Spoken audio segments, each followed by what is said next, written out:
Little One Mix. Hindi sumuko na lihis, mananlandas at kinamuhian. Man ang aking sariling pamilya, kahit na walang-wala. Pagkatao ko ngayon, pin ko pa rin inaangat ang sarili. Will One Mix, mas kilala siya sa pangalan sa totoong buhay na si Raymond Paloma Yambao. Pinanganak no Oktober na adnigin na ito sa lungsod ng Bataan. Ako ay pangatlo sa aming magkakapatid. Bata pa lang kasi ako noon, hindi na maganda ang naging sitwasyon dahil sa away ng aking mga magulang. Dahil ang aking ama lang laging umiinom na nakakalasing na alak, kaya halos hindi ni sila madalas magkaintindihan ng aking ina. Hanggang dumating ang mga away pa nila na halos nakikita ko at naririnig ko pa yung mga hindi ayos na bangayan at hindi maayos na nangyayaring kilos ng aking ama para sa aking ina o maling gawa pag sila nagkakaroon ng pag-aaway hanggang sa tuluyang na silang naghiwalay. Lil One Mix, hindi sumuko na lihis man ng landas at kinamuhian man ng aking sariling pamilya.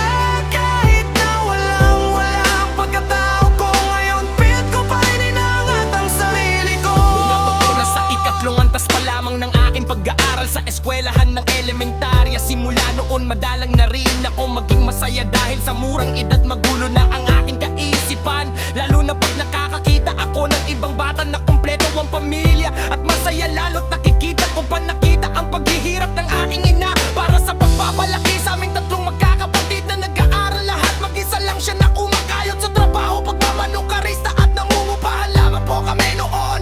At hindi rin maiwasan na maging patisi ay natutunan na ang pag-inom ng alak at pati ang paninigarilyo ginawa niya na rin. Noong una ay tikim lang. Dahil sa pagod at problema at sa hirap ng buhay, doon lang din siya siguro nasa paraan na iyon, na para kahit papano o kahit panandalingang man lang mawala man lang o maging manhid siya sa lahat ng pagod at problema na nararamdaman niya at gumugulo sa isip niya, lalo na sa pinagdadaanan niya.